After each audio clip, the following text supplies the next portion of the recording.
আসসালামু আলাইকুম ওরহমতুল্লাহ বারাকাতু। আজকে আলোচনার বিষয়বস্তু হচ্ছে আল্লাহ তাআলার গুণবাচক ৯৯টি নামের মধ্য থেকে অন্যতম একটি সুন্দর নাম আল মুহাইমিনু।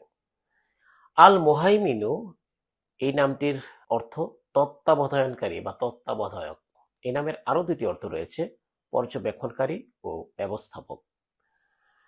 যেহেতু পবিত্র কোরআনে বলা হয়েছে আল মুহাইমিনুল আজিজুল জব্বারুল মুতাকাব্বির, সূরা হাশরের 23তম আয়াতে, তো এখানে যখন আল মুহাইমিনু বলা হয়েছে মানে তত্ত্বাবধানকারী, কোন জিনিসের তত্ত্বাবধান করবেন, কোন কাদেরকে তত্ত্বাবধান করবেন, আগে পরে কিন্তু এই বিষয়গুলো আসেনি। তো তার মানে যখন সাধারণভাবে আল্লাহর নামটাকে আল মুহাইমিনু উল্লেখ করা হয়েছে, তার মানে এটা বোঝা যায় যে সমস্ত সৃষ্টির উপর তিনি সর্বতোভাবে পুরোপুরিভাবে তত্ত্বাবধায়ক এবং ব্যবস্থাপক। পৃথিবীর যাবতীয় সবকিছু তিনি দেখাশোনা করছেন। এমন একজন তত্ত্বাবধায়ক যিনি সৃষ্টিকর্তা এবং পাশাপাশি সৃষ্টির তত্ত্বাবধায়ক, সৃষ্টিকে লালন পালন, সৃষ্টিকে উন্নতি দেওয়া, সৃষ্টির অবনতি সবকিছু যার হাতের নিয়ন্ত্রণে, কুদরতি হাতের নিয়ন্ত্রণে, তিনি হচ্ছেন তত্ত্বাবধানকারী বা আল মুহাইমিন। আল মুহাইমিনের আমরা একটি ব্যাখ্যা করব। সেই ব্যাখ্যাটা তাইসিরুল কারীমির রহমান ফি তাফসিরি কালামিল মান্নান, এই গ্রন্থটির চতুর্থ খণ্ডের ৩২৬তম পৃষ্ঠায় উল্লেখ আছে। ইমাম বাগাবী রহমাতুল্লাহি আলাই তিনি একটি সুন্দর ব্যাখ্যা করেছেন। তিনি বলেছেন আল মুহাইমিন ওই সত্তা যিনি তার বান্দাদের সকল আমলের সাক্ষী এবং পর্যবেক্ষক। যে মতটি ইবনে আব্বাস রাদিয়াল্লাহু তাআলা আনহু এবং ইমাম মুজাহিদ রহমাতুল্লাহি আলাইহির মতের সাথে অনেকটাই সাদৃশ্যপূর্ণ। তারা বলেছেন যেমন নাকি আরবি ব্যাকরণে রয়েছে হাইমানা ইউহাইমিনু ফাহুয়া মুহাইমিন, হাইমানা সে তত্ত্বাবধান করলো, ইউহাইমিনু সে তত্ত্বাবধান করছে বা করবে, মুহাইমিন যিনি তত্ত্বাবধানকারী।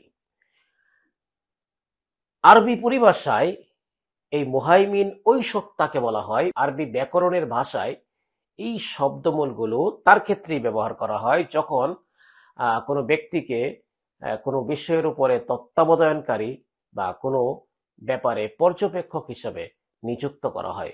আল্লাহ আহকামুল হাকিমিন, আল্লাহ তাআলা সবকিছু সৃষ্টি করেছেন। তো এখান থেকে আমরা আজকে যে শিক্ষাটা গ্রহণ করব, প্রকাশ্যে অপ্রকাশ্যে সকল গুনাহ আমরা ছেড়ে দেব, কারণ আল্লাহ পাক এমন একজন তত্ত্বাবধানকারী যিনি শুধু প্রকাশ্যে অপ্রকাশ্যে গুনাহ নয়, অন্তরে যে সামান্যতম মন্দ ধারণা পোষণ করে কিংবা বদ ধারণা পোষণ করে সেটাও তত্ত্বাবধান করেন। পবিত্র কোরআনে আল্লাহ বলছেন ইন্নাল্লাহা আলিমুম বিজাতিস সুদূর, অন্তরের খবর রাখেন। অন্তরে কি পয়দা হচ্ছে, অন্তরে কোন ধারণা, কোন কল্পনা, কি সে করতে চায়, সবকিছু আল্লাহ তাআলা জানেন। তাহলে আমাদের শিক্ষা হবে আমরা প্রকাশ্যে অপ্রকাশ্য সকল ধরনের মন্দ বিষয় থেকে দূরে থাকবো। আমরা দায়িত্ব অবহেলা করব না। একজন মানুষ যদি একটা কোম্পানিতে চাকরি করে আর সে যদি দেখে যে তার বস তার দিকে অপলক দৃষ্টিতে তাকিয়ে আছেন, তাহলে কি সে দায়িত্ব অবহেলা করবে?